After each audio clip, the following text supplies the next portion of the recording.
Another stock that just continues to roll is Elf on a Shelf. Okay, Elf on a Shelf is up again here today. Another high for this one, right? And I'm looking at Elf, and it's like the gains are pretty insane. And it's like, do I go ahead and cash out of this stock?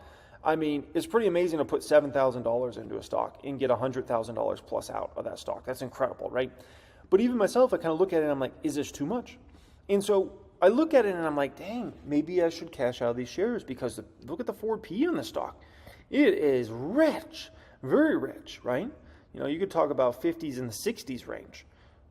But on the flip side, then I go ahead and look at this, and my mind's changed.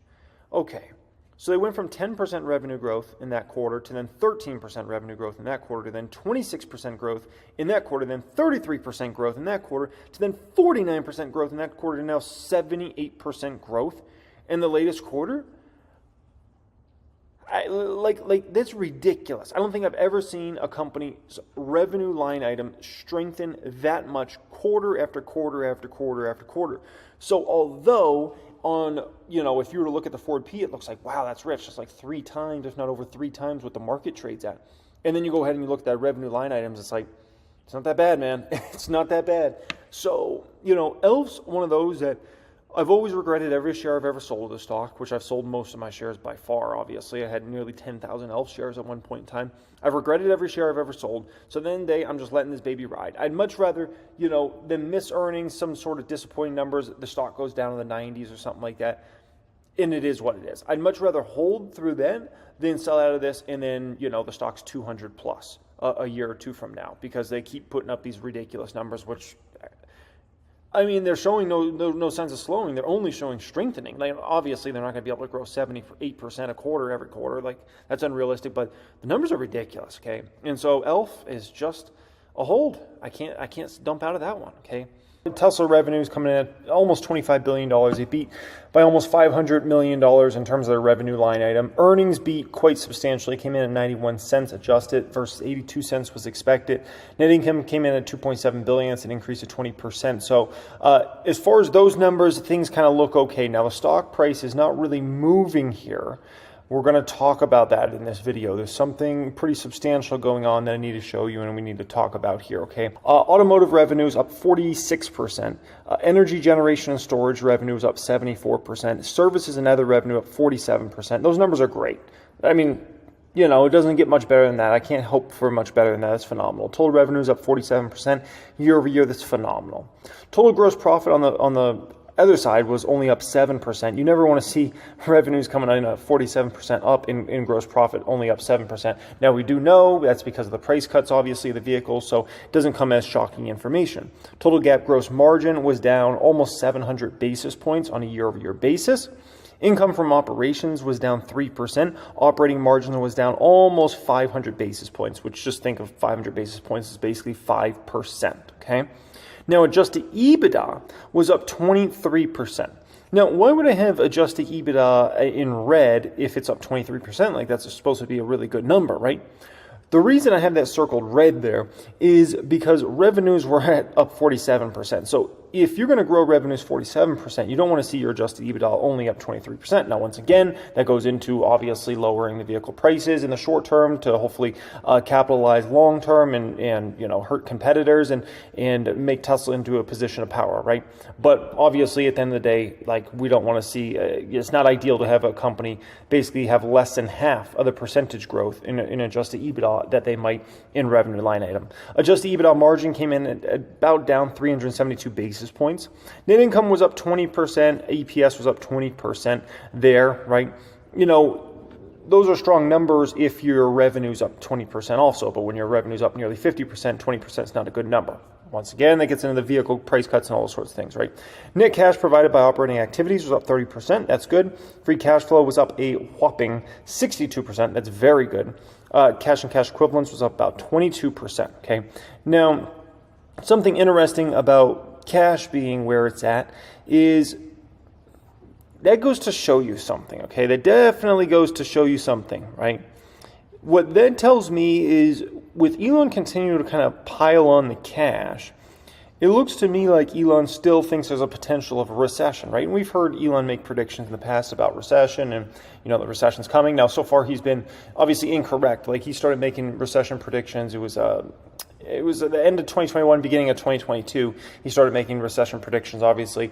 We haven't seen any sort of giant recession or anything like that yet, right, where massive job losses happen. Doesn't mean it can't still happen. And it seems like he's stacking cash just in case. So that's kind of what I read into the fact that he's just stacking cash right now. Because obviously, if he wanted, he could use that money on share buybacks. Tesla could do a bunch of share buybacks right now. And, because now they're up to $23 billion of cash. I mean, there's a high probability that they're going to be sitting anywhere between $25 billion in cash and potentially up to $30 billion of cash at the end of this year. It's a big number, right?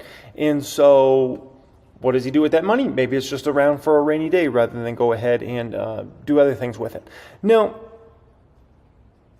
it's clear as day, right? And it's become more and more evident over this past few years about where the business's future is going, right? And where it's at. 3 and Y, right? There was 90% growth year over year. S and X, I mean, I have a S Plaid, I have an X. I love those vehicles, but let's just be honest, those vehicles are almost irrelevant now at this point in time compared to the 3 and the Y. All the growth is coming from the 3 and the Y. 460,000 of the almost 480,000 units came from the 3 and the Y. Like those are the vehicle drivers for this company, no pun intended. Cybertruck will obviously be very, very helpful, okay? Now, this was very interesting. I don't know how many people paid attention to this, but I think it matters in a significant way because it's telling us a lot about the state of the consumer and Tesla's customer base and things like that. So check this out. Total deliveries of which were subject to operating lease accounting was up 137% on a year-over-year basis. That's insane growth, which speaks volumes to maybe the credit conditions right now. Maybe people either they can't outright buy a car right now, or they can't get the financing for it, or maybe they just can't afford the payments, so a lease is better. Like, there's reasons on why that number's up almost 140% year over year, way outstripping the overall growth in deliveries for the company, right? Deliveries are up 83%, but yet lease accounting up 137%, okay? So, yeah, that's what happens when interest rates are way elevated from where they are usually at, and I think that's an important factor there, right? Now, solar deployed was actually down almost 40% year over year. I think it's time we have a fair discussion as Tesla investors about the solar business, okay? I think we have to consider exiting that business. As somebody that's been a shareholder of this company for many years, I think I first started buying Tesla stock and it was like 2018, I believe. 2018, 2019 was when I was loading the boat on Tesla shares back in the day, right?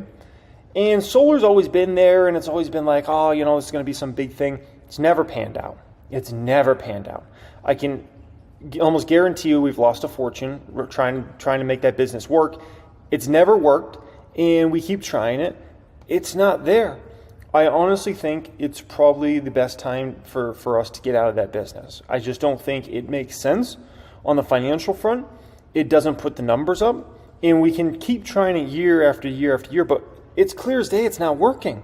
It's never worked. The business has never worked. And so I think it's a fair time that we have to consider getting out of that business.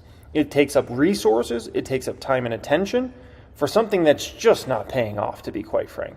It is not paying off, and it never has paid off. So my personal opinion is we should exit that business, cut it off. There's so many growth opportunities at Tesla, so many current things they're working on, and so many things that are going in the future. To keep spending time, resources, and energy on this solar business, it just doesn't make sense. It does not make sense. And if it don't make dollars, it don't make sense, okay? And that's the bottom line with the solar business. That's my personal opinion. People can have different opinions, whatever. As somebody that's been an investor for this company for 5+ years, it's just been a crap, let down business forever. And I don't see that changing, just to be quite honest, okay?